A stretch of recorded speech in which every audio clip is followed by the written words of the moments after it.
Olá, pessoal, bom dia.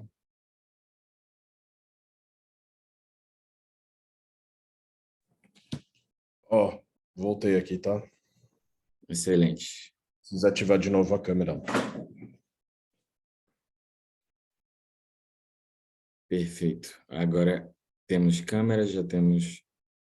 ah, Excelente, Diego. Já estamos conectados. Os participantes estão se somando.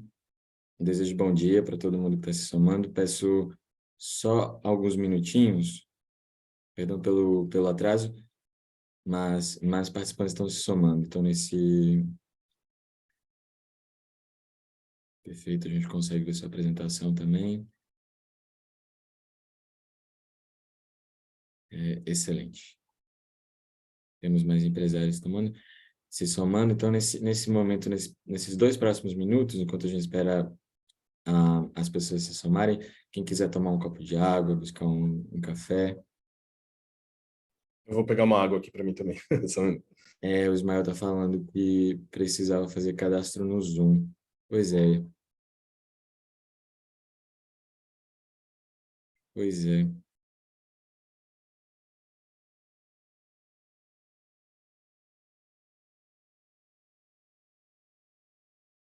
Pois é uma pena. De qualquer maneira, a sessão está sendo gravada, então, se porventura alguns participantes não conseguirem entrar, é... bom, mas como acaba sendo um convite massivo, às vezes é melhor conseguir fazer sem login. Deixa eu ver aqui. Bom dia, Ginardo de Manaus, sempre presente. Prazer, Ginardo, ter você. Diego, eu vou começar então com a introdução, porque assim a gente ganha tempo. Excelente. Tem gente que de fato está dizendo que ainda está fazendo login, mas como é ideal a gente conseguir cumprir o horário, todo mundo tem outras obrigações ao longo do dia. Vamos começar. É um prazer recebê-los na sessão de hoje. Essa é a primeira sessão do ciclo de inclusão e hoje a gente recebe o Diego, que está representando a AB Fintechs, né? Mas antes de começar, eu queria falar um pouco do propósito desse ciclo, por que surgiu a ideia de criar o ciclo, é, e excelente. Eu estou acompanhando o chat, tá, gente? Então, ao longo da sessão, quem tiver pergunta, vocês vão colocando pelo chat que funciona bem. Estou acompanhando aqui.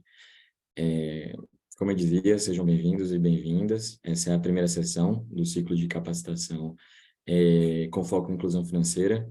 Essa é a realização do Banco Interamericano de Desenvolvimento, através da Conect Américas, que é a maior plataforma de negócios da região, e o ciclo está sendo realizado em parceria com a Associação Brasileira de Fintechs, a AB Fintechs.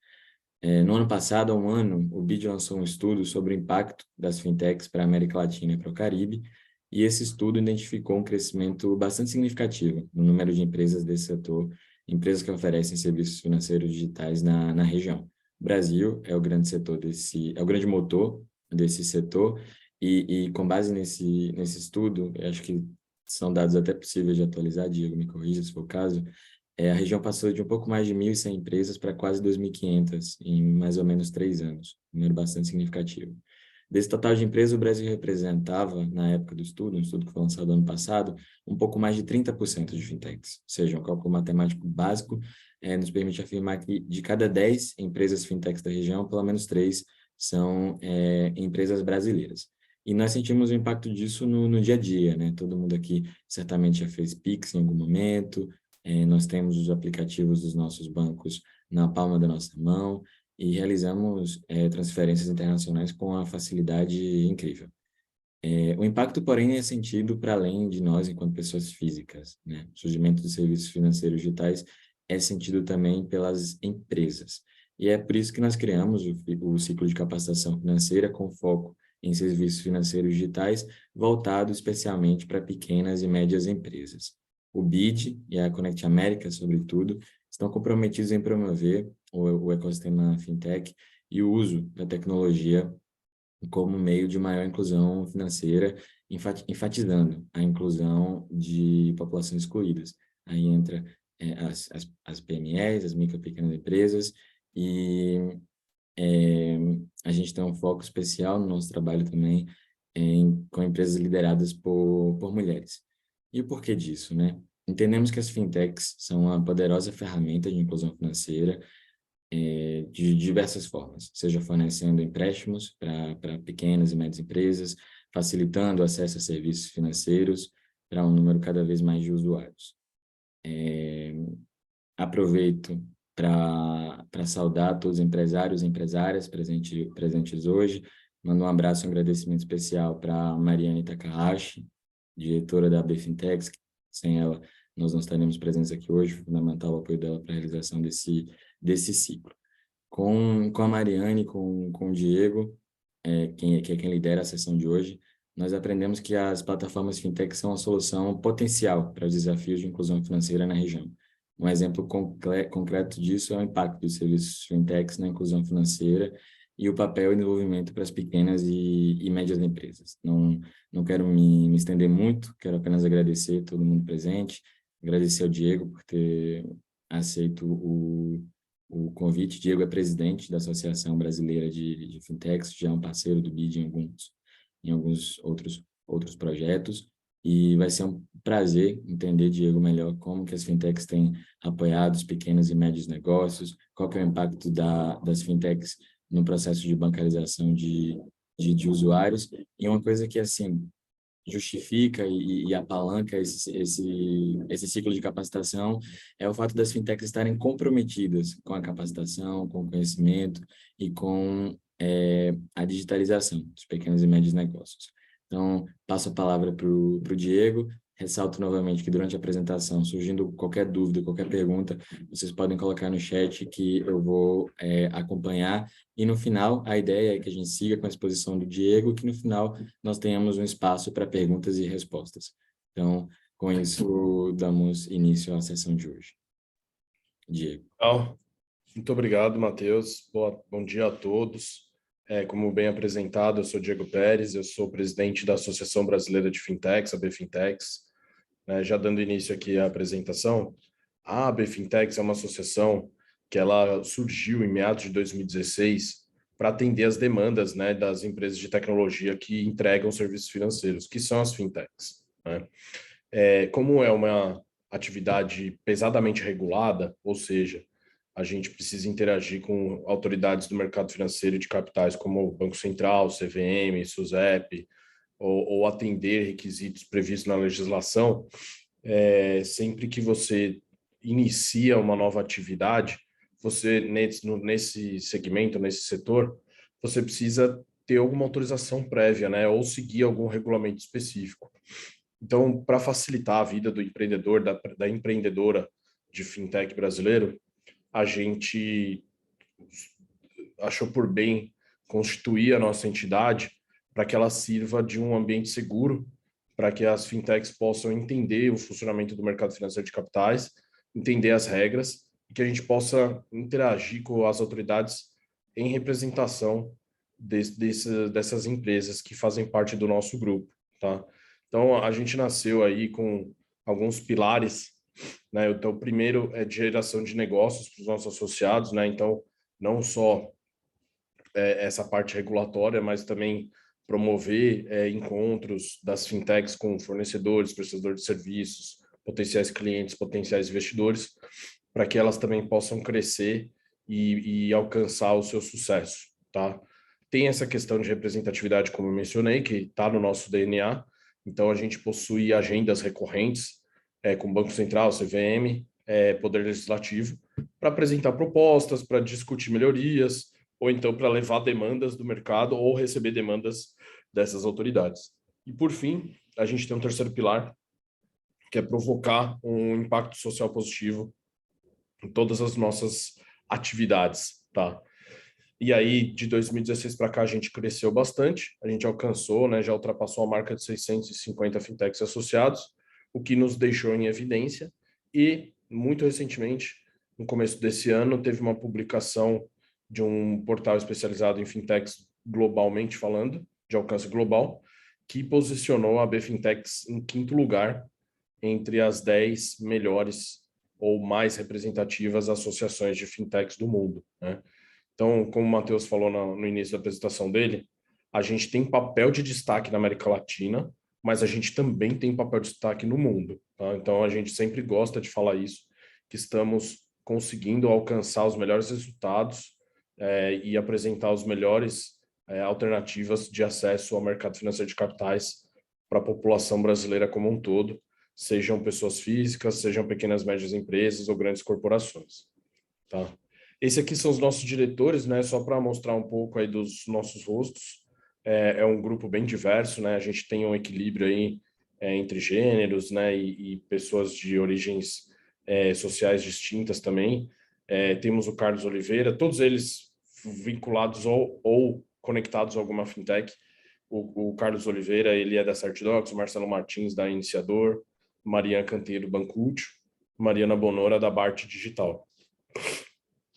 E esse aqui são os nossos conselheiros, né? Então, tem o João Amaral, que ele é da área jurídica, mas ele vem atuando muito forte na questão do ESG, de impacto ambiental, social e governança. Tem o José Luiz Rodrigues, né, que é o presidente do nosso conselho, ele é especialista no segmento de bancário, né? Então, o conhecimento de décadas de atuação dele nos guia em como alcançar os melhores resultados. O Guilherme Horner, né, que é o Country Manager, né, CEO do WhatsApp no Brasil, e o Sérgio Constantini, né, que já foi COO do Banco Santander, hoje ele é conselho consultivo da Pismo, né? Então, falando brevemente aqui sobre o mercado de fintechs no Brasil, né, o Fintech Report do Distrito, ele mapeia 1.481 fintechs só no Brasil, tá? Eu sei que a gente tem um universo um pouco maior, perto de 3.000 fintechs na América Latina, mas 50% das fintechs na América Latina já estão sediadas no Brasil, tá? E atualmente, dessas 1.481 fintechs, 650, um pouco mais, né, porque a gente recebe pedidos de associação semanalmente, já fazem parte do nosso grupo. Então, mais ou menos 43% das fintechs do Brasil, mapeadas pelos distritos, estão integradas à AB Fintechs, né? E as verticais com maior representatividade hoje são meios de pagamento, crédito e contas digitais. Mas a gente tem diversas outras verticais que eu vou passar uma a uma aqui para vocês entenderem o funcionamento das fintechs no Brasil, tá? Então, aqui, esse mapeamento do distrito, ele é atualizado ano a ano, né? Então é muito interessante que ele mostra o crescimento, né, das fintechs e agora uma certa estabilização, né? Então, assim, do ano 2000 até 2010, ele tinha ali um crescimento linear, né? De duas dezenas, em média, de novas fintechs por ano. De 2011 para frente, esse número começou a crescer de maneira exponencial, né?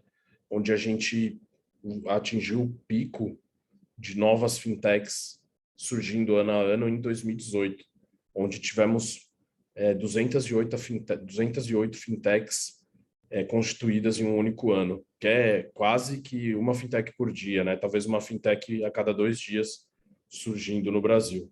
E aí agora a gente está numa estabilização, né? Mas ainda em número bem representativo, né?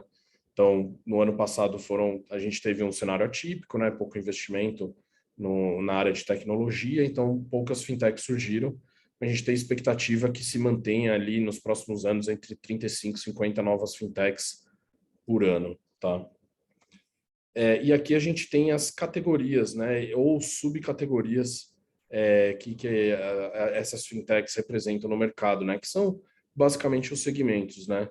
Então, no levantamento do distrito, a categoria mais representativa hoje são as fintechs de crédito, que são aquelas que concedem empréstimos ou financiamentos na modalidade bancária, na modalidade de mercado de capitais, para que pessoas e empresas possam recorrer a meios alternativos que não os bancos para se financiar nas suas atividades de dia a dia.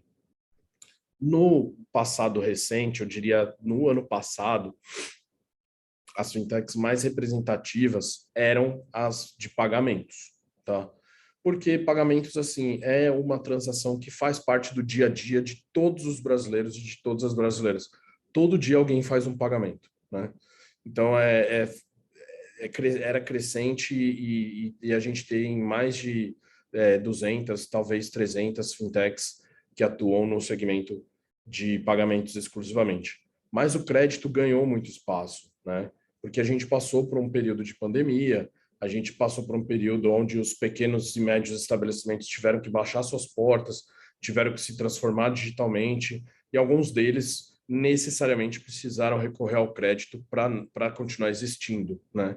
Seja um crédito emergencial facilitado, subsidiado pelo governo brasileiro, seja um crédito alternativo, né, com taxas diferenciadas promovidos por novos entrantes como fintechs e bancos de fomento e assim por diante, tá?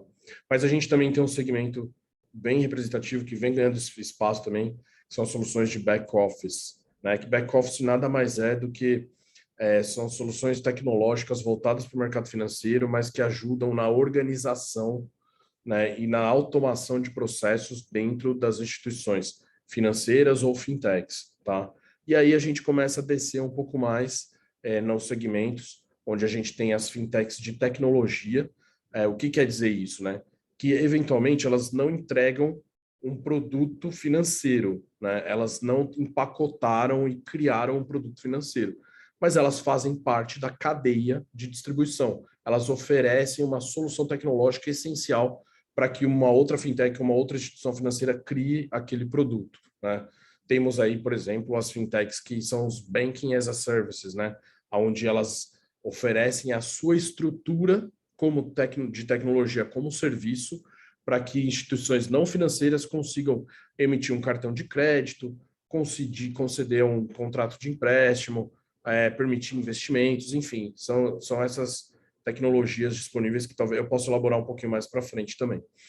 Temos os serviços digitais, e aí são aquelas plataformas onde na mesma interface gráfica você consegue consultar o saldo de todas as suas contas, você consegue verificar o seu score de crédito, se tem algum crédito disponível para você, mas não necessariamente um produto financeiro na ponta, tá? E aí, investimentos, criptomoedas, finanças pessoais, crowdfunding, que é uma modalidade interessante para financiamento de pequenas e médias empresas, risco e compliance, né? Ou seja, todas as fintechs precisam estar em conformidade com as regras postas pelo Banco Central e pela CVM, negociação de dívidas, fidelização, câmbio e cartões das mais diversas modalidades. Esses são os segmentos que o distrito entende como existentes, né?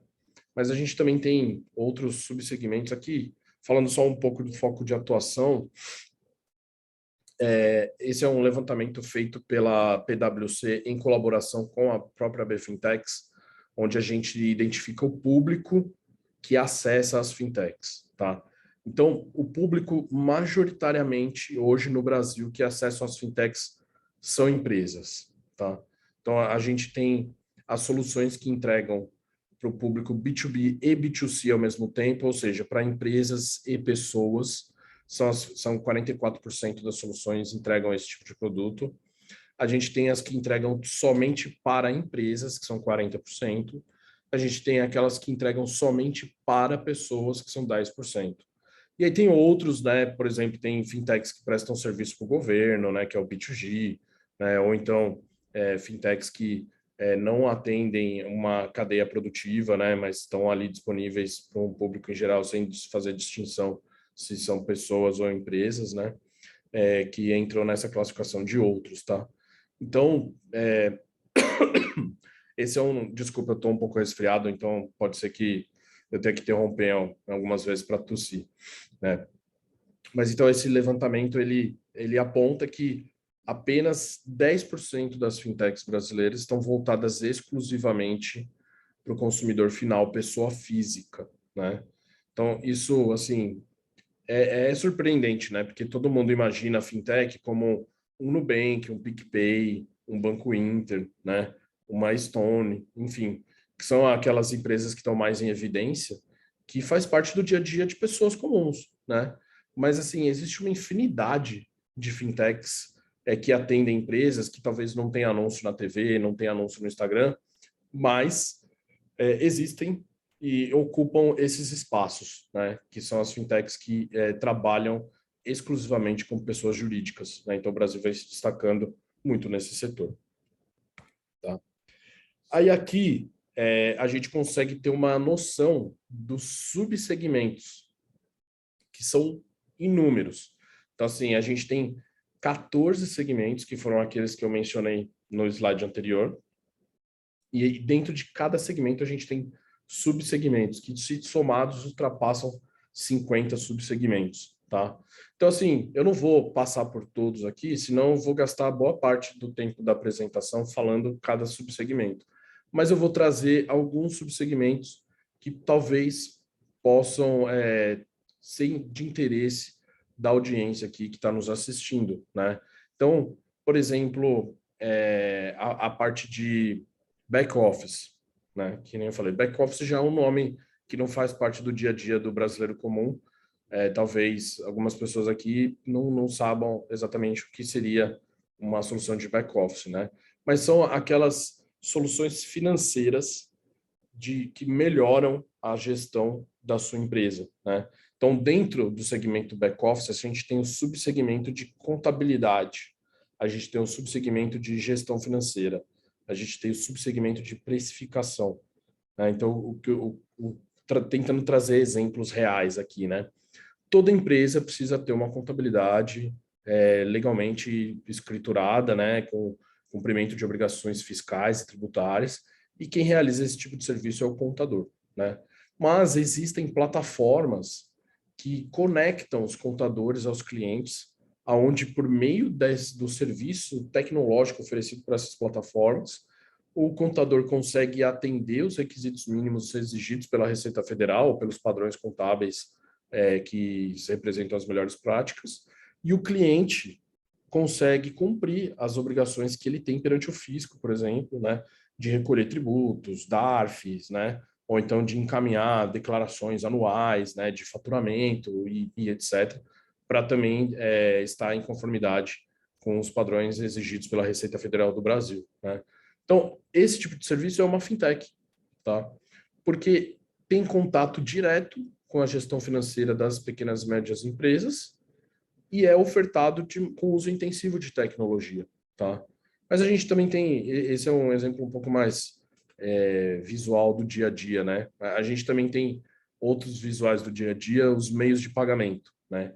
Então, dentro dos meios de pagamento, a gente tem os pagamentos móveis ou mobile, a gente tem os pagamentos feitos no ponto de venda, né? Ou POS, que são aquelas maquininhas que todo estabelecimento tem, cada um de uma cor, tem vermelho, tem verde, tem azul e etc, né?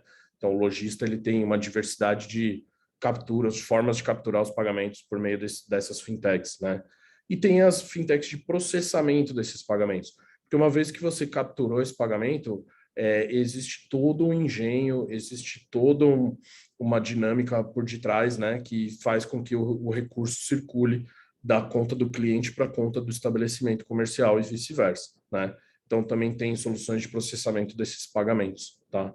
E dentro dessa realidade dos meios de pagamento, também existem soluções para crédito, tá? Porque a mesma maquininha que captura o pagamento, ela também pode ofertar uma antecipação de recebíveis, por exemplo, do pagamento parcelado. Isso já é uma realidade para o brasileiro, né? Para o estabelecimento comercial de pequeno e médio porte. Na maquininha, na própria maquininha mesmo, você não precisa, às vezes, nem acessar nenhum outro ambiente fora da maquininha, você pode conferir o saldo existente, né, no serviço e, eventualmente, já tem um valor ali disponível para você antecipar. Então, uma compra parcelada em 10 vezes, onde o estabelecimento receberia, sei lá, talvez R$ 500, a fintech que oferta aquele serviço de pagamento fala assim: ao invés de você receber R$ 50 por mês, menos a taxa de transação, eu te antecipo hoje o valor que seria correspondente aos R$ 500 que você fez a venda, mas descontado 10%, 20%, né? Então, se você quer receber R$ 400 hoje, eu repasso para você.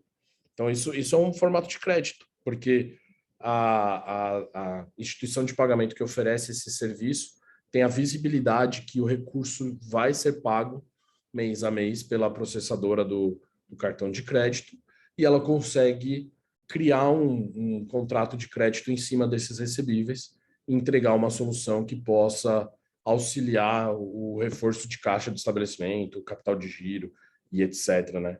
Então, são soluções que se interconectam entre si e que permitem que o brasileiro comum, o estabelecimento comercial, por menor que ele seja, ele consiga acessar essas ofertas de crédito na palma da mão, né? Ou de uma maneira muito eficiente e rápida em razão da tecnologia, tá? E aí tem todas as outras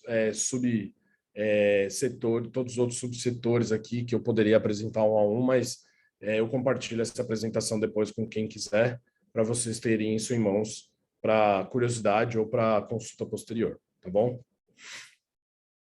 Aí aqui também falando um pouco sobre o tipo de cliente, né? Tem muitas fintechs que focam em pessoas físicas, pessoas jurídicas, mas também tem perfis específicos, como pessoas físicas com restrição no mercado, que são aquelas pessoas que têm o nome sujo, né? Vulgarmente falando, possuem restrição de crédito em serviços de consulta ao consumidor, ou pessoas jurídicas, né? Que também têm faturas em atraso, títulos protestados, etc., né? Esse segmento também são atendidos por fintechs, porque por mais que sejam pessoas ou empresas que comercialmente não são interessantes para grandes bancos, elas movimentam algum tipo de recurso, elas pagam salários, elas recolhem tributos, elas compram produtos e pagam fornecedores, né? Então, existem fintechs focados nesse segmento. Fala assim, ó, entendo que você está numa situação complexa, entendo que você precisa de um help, tá? E eu vou te ajudar você a sair dessa situação. Mas, como eu estou me arriscando mais do que um grande banco gostaria de se arriscar, eu vou cobrar um pouco mais caro de você. Mas isso é só para manter um serviço minimamente seguro para eu operar, né? E aí eu consigo trazer você de volta para o jogo.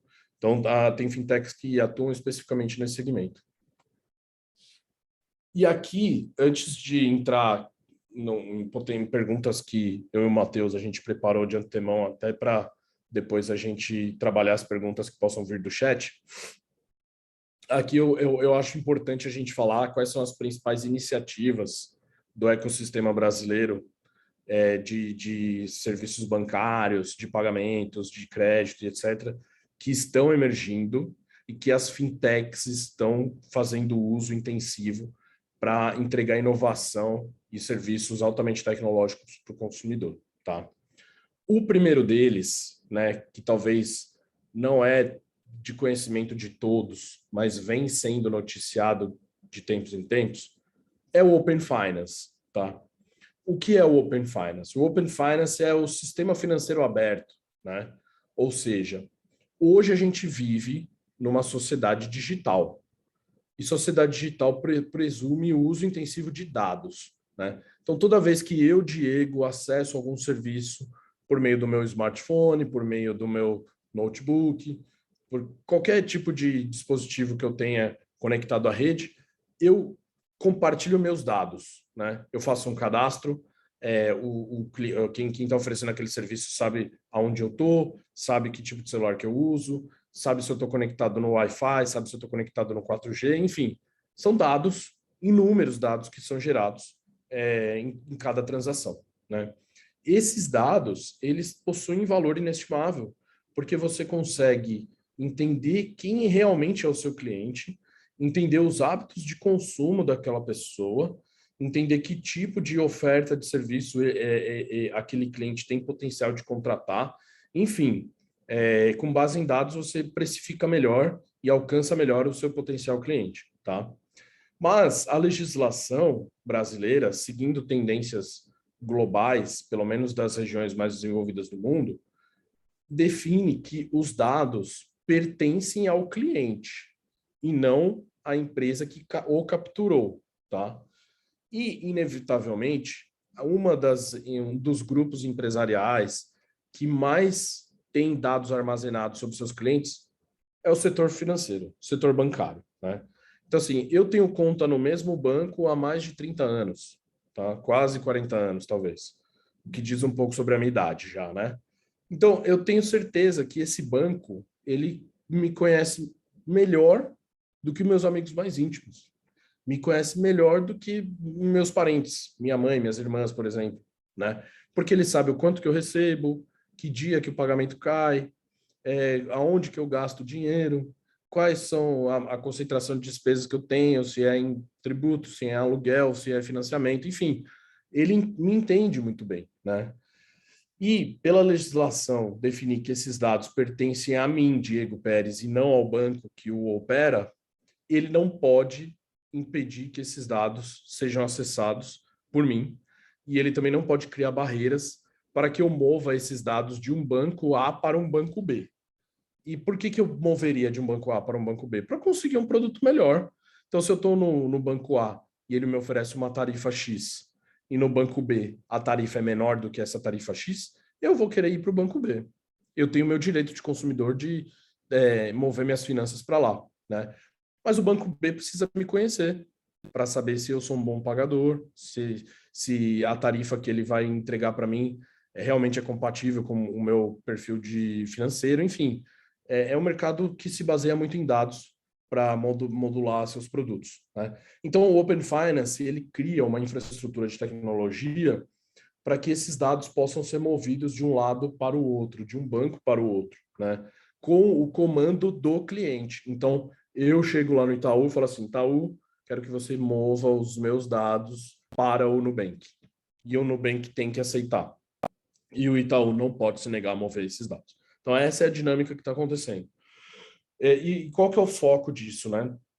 O foco é aumentar a competitividade, trazer mais eficiência para esse mercado, né? E permitir com que o brasileiro tenha acesso a serviços financeiros de maneira mais vantajosas e disponíveis para o seu gosto, tá?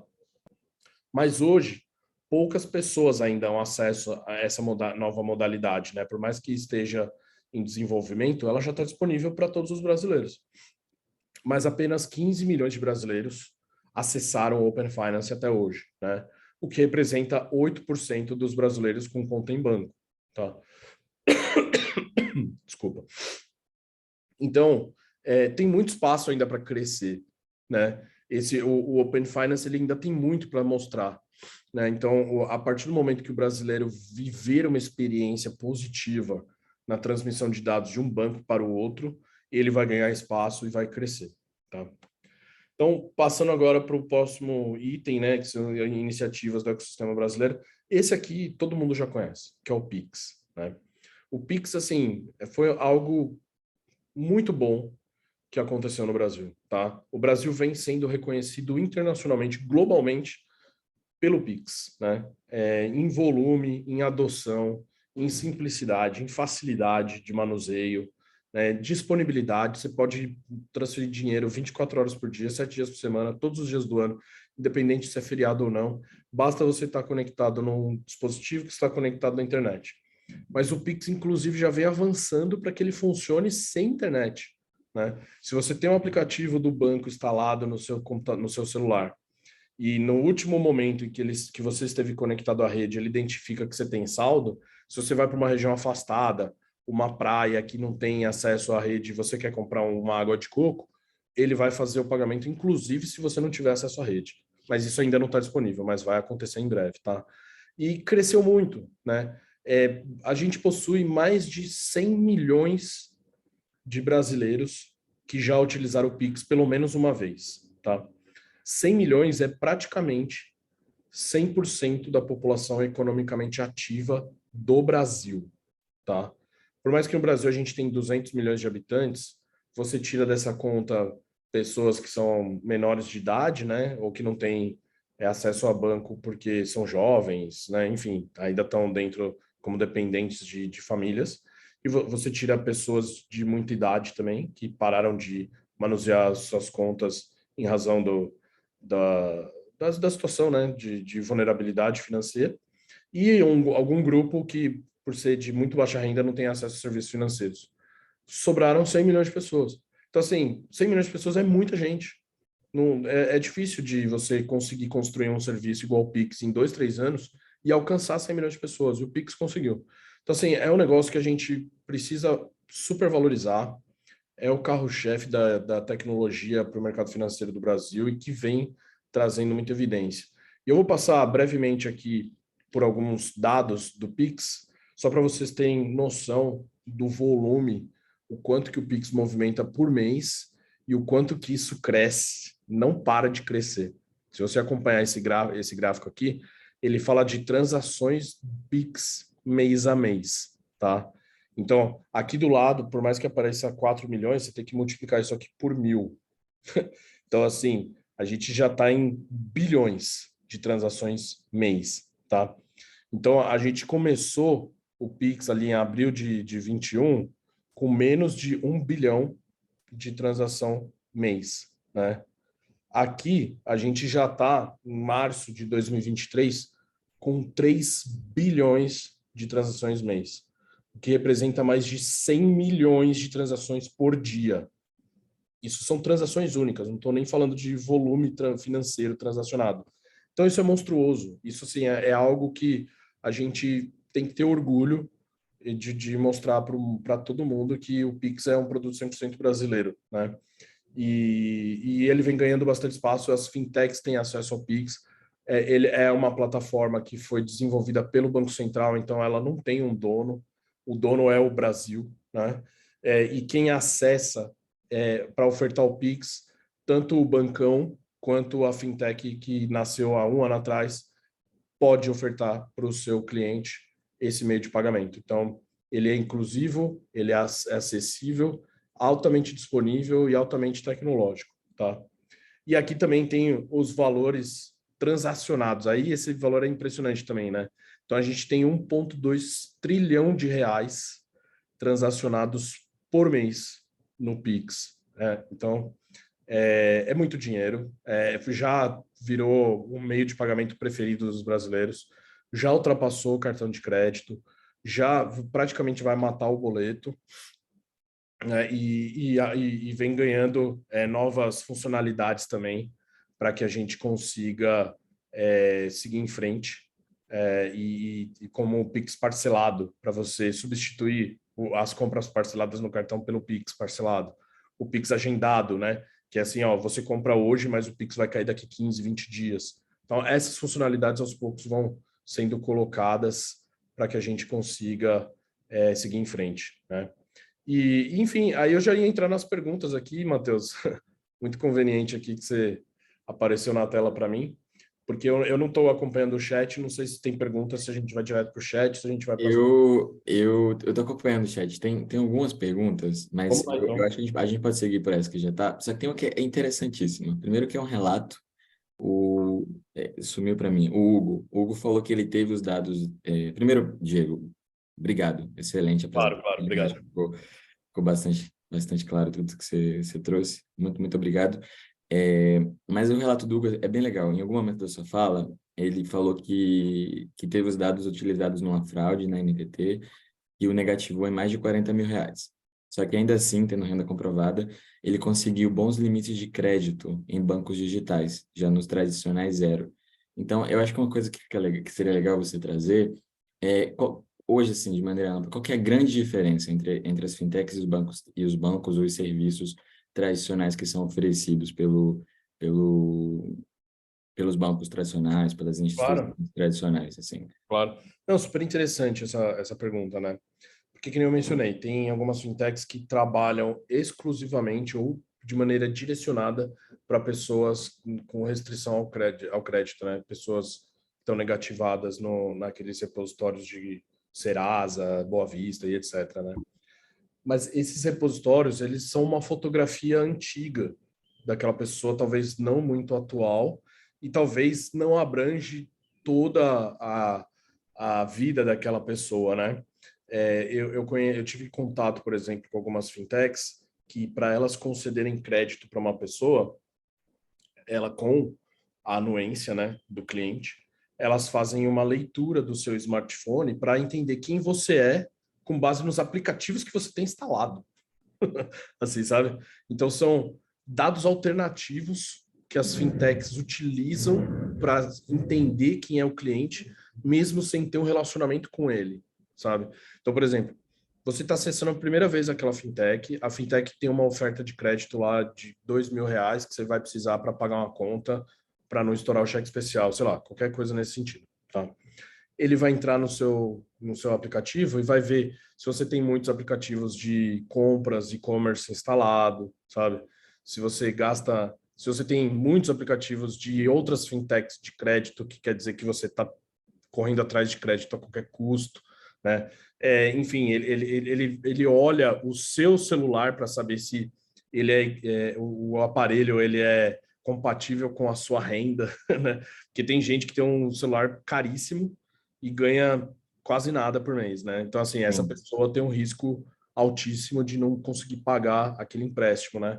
Então, a diferença básica de uma fintech para uma grande instituição financeira é esse consumo alternativo de dados para conseguir melhor precificar não só os produtos financeiros, mas também o risco que ela está exposta a conceder crédito para aquela pessoa. Não, é excelente, excelente. E já que você falou de risco, uma segunda pergunta que foi do Bartolomeu, ele traz um contexto. Ele falou, no contexto econômico atual, qual risco de haver um strike do mercado fintechs e financeiros, como vem ocorrendo no mercado dos Estados Unidos, mas que ele julgou mais profissional que o brasileiro nesse quesito. Ah, legal. Excelente pergunta. Excelente pergunta. Aham. E ele conclui falando assim, não seria isso um modismo que tende a desaparecer quando se tornar um elefante na sala de cristais? Acho que tem um gargalo, né? Tem um ponto aí de atenção. Você quer comentar sobre isso para não deixar Claro, claro, é essa uma excelente resposta? preocupação também, né? É uma outra importante diferença entre fintechs e bancos, tá? Os bancos, quando você deposita o dinheiro naquele banco, que é o mercado identifica isso como um depósito à vista, né? Aquele dinheiro ele entrou no caixa do banco e passa a fazer parte do patrimônio do banco. Ou seja, ele deixa de ser do cliente, passa a ser do banco, né? Você deu dinheiro para o banco e ele visualmente fala assim, ó, você tem esse crédito aqui comigo.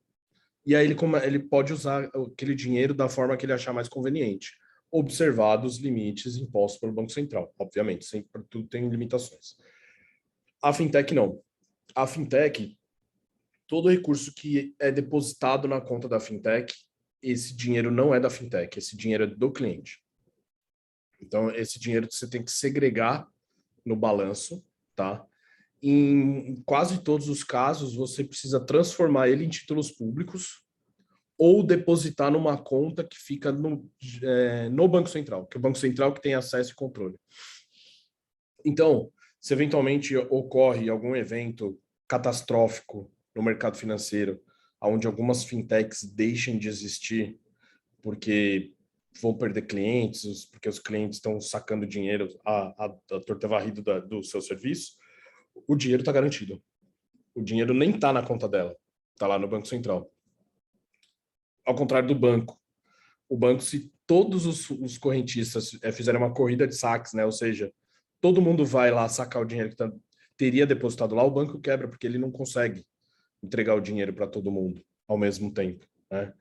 Então, assim, a fintech, de certa maneira, ela é muito menos arriscada de você operar o seu dinheiro do que um grande banco, tá? Porque Excelente. os grandes bancos, eles estão suscetíveis a ondulações do mercado financeiro, assim como vem acontecendo nos Estados Unidos, de bancos fechando suas portas e o governo americano tendo que injetar dinheiro para não prejudicar as pessoas.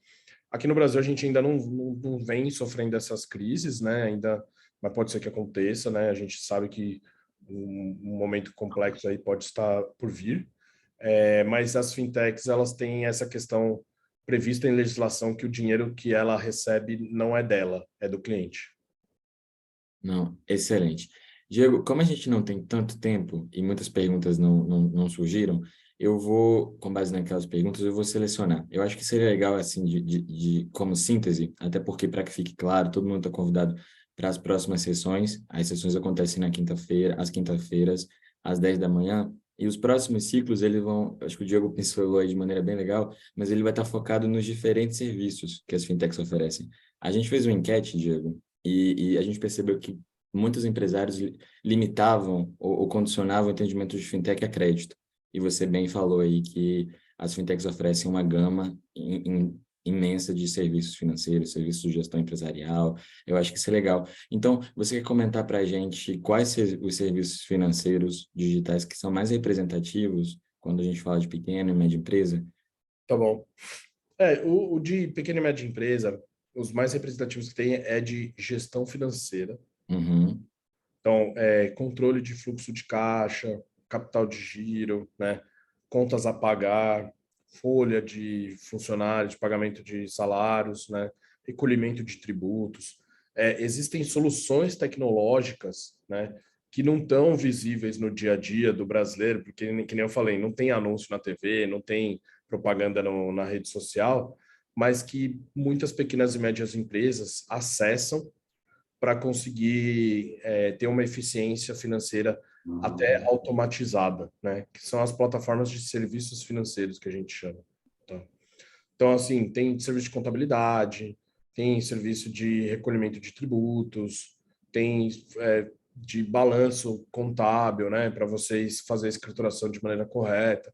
Tem soluções que não são nem para pequena e média empresa, é para o contador que presta serviço para pequena e média empresa, sabe? Então a fintech usa e nem sabe às vezes, porque o contador dela está usando, né? Então esse tipo de fintech é o que vem ganhando bastante espaço, né? O crédito, assim, é evidente, né? Porque a oferta de crédito está disponível na internet e todo mundo consegue enxergar. Mas o que o brasileiro usa muito, que nem eu falei, usa todo dia e às vezes passa despercebido são os pagamentos, né? Então, quando você vai num restaurante por quilo almoçar e a hora que você vai pagar ali a sua comanda no balcão e tem várias maquininhas ali na frente, tem uma verdinha, tem uma azulzinha, tem uma vermelha, uma laranjinha, alguma delas é uma fintech, entendeu? Uhum. Essa maquininha, ela não só captura o pagamento, mas ela também ajuda na gestão financeira, sabe? Ela ajuda o estabelecimento comercial a identificar qual que é o momento que ele mais recebe clientes, que ele menos recebe clientes, sabe? Esse tipo de situação é interessante com o uso das fintechs, esses insights. Não, excelente, excelente. Então, outra pergunta, ela tá ligada a uma pergunta que o Carlos fez aqui dentro, que tem a ver com mecanismos e controles de segurança. Você pode comentar para a gente quais esses mecanismos que as fintechs implementam para criar um ambiente de confiança? A gente sabe que isso é muito Claro. consolidado com os bancos tradicionais, né? Acho que o Brasil é referência para o mundo nesse sentido. Mas dentro das fintechs, assim, como criar um ambiente de confiança, onde os Ótimo. empresários estejam confiantes e dispostos a acessar os serviços que as fintechs oferecem? É uma boa pergunta também, uma excelente pergunta. As fintechs, elas possuem regras específicas, porque fintechs não são bancos, né? Então a gente tem, já apresentei aqui algumas distinções. Então as regras para bancos não deveriam ser transpostas para as fintechs, porque eventualmente você ia tornar muito complexo para uma fintech conseguir crescer e prosperar, tendo que seguir as mesmas regras de um grande banco. Mas são regras proporcionais ao seu tamanho, sabe? Enquanto você for pequeno, a sua regra é facilitada. Você cresceu um pouco, sua regra ficou mediana. Você cresceu bastante, a sua regra é quase igual a de um banco, tá? Mas existem regras que são comuns a bancos e fintechs. Ou seja, elas não mudam, são as mesmas regras. E a principal delas é a questão de segurança cibernética. Segurança cibernética, o Banco Central, a CVM, que são os reguladores, as autoridades do mercado financeiro, eles não negociam. Eles falam assim: você é fintech? Legal. Você começou faz pouco tempo? Legal. Mas se você quer ofertar um serviço financeiro, você precisa ter o mesmo padrão de tecnologia de um grande banco. Tá? E aí, como que as fintechs conseguem cumprir esses requisitos? Né? Se ela ainda é muito pequena e ela não consegue atender um requisito elevadíssimo de segurança, ela faz uma parceria com quem já é grande o suficiente para cumprir aquele requisito e ela acessa a plataforma tecnologicamente segura do parceiro para ofertar aquele serviço, tá? Aí, a partir do momento que ela vai crescendo, ganhando volume, aí ela migra para uma plataforma proprietária, mas sempre com a supervisão do Banco Central, tá? Então, a mensagem que eu passo aqui é que assim, o mesmo padrão de segurança que é exigido e adotado por um grande banco, o Banco Central também exige que a fintech adote. Tá? Senão ela não conseguiria obter autorização para operar no mercado. Excelente. O Ismael tinha até feito uma pergunta nesse sentido, acho que durante a sua apresentação, ou seus comentários, que ele pergunta se todo depósito feito na fintech é 100% garantido pelo Bacen, inclusive valores acima daqueles garantidos pelo FGC. Sim, 100%, inclusive valores acima do FGC, que é 250 mil por CPF. Por que é 100% garantido? Porque aquele dinheiro não é da fintech, é do cliente. Quando você faz o depósito no banco, aquele dinheiro passa a ser do banco. E o banco, ele promete para você que se você quiser aquele dinheiro, ele vai te dar. Mas o dinheiro é do banco. Da fintech, não. O dinheiro entrou na fintech, ela tem um prazo muito curto, geralmente no mesmo dia, até o final do dia, ela precisa transformar aquele recurso depositado em títulos públicos e carimbar o título falando assim, ó, esse título aqui é do Diego, tá? E ela opera o serviço dela com base em moeda eletrônica, que chama, que é uma representação visual gráfica do dinheiro que está lá depositado no Tesouro ou no Banco Central, tá?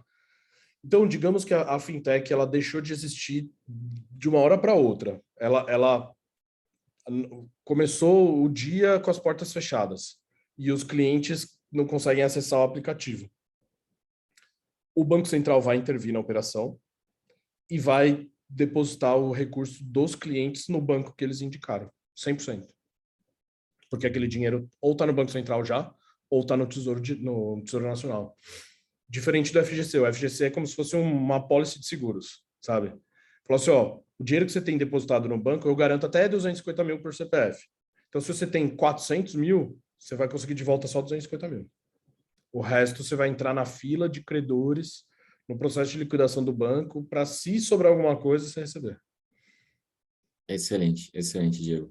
Eu vi que no chat não tem mais nenhuma pergunta. Eu aproveito, assim, e deixo uma pergunta minha, porque é uma pergunta que, dentro do trabalho que a gente realiza enquanto BID, enquanto Connect Américas, eu acho que é importante e tem a ver com um pouco com como você começou a apresentação, que é mostrando o quadro de diretores. Você tem duas mulheres no quadro de diretores e nesse relatório que a gente, que eu fiz referência, que você provavelmente conhece, que é um relatório que fala sobre o impacto das fintechs para a América Latina, existe um capítulo específico que fala sobre gênero, como as fintechs ajudaram na redução da brecha de gênero, né? Permitiu que muitas mulheres empresárias tivessem acesso a crédito. Eu gostaria, inclusive, agradecendo a participação pelo número...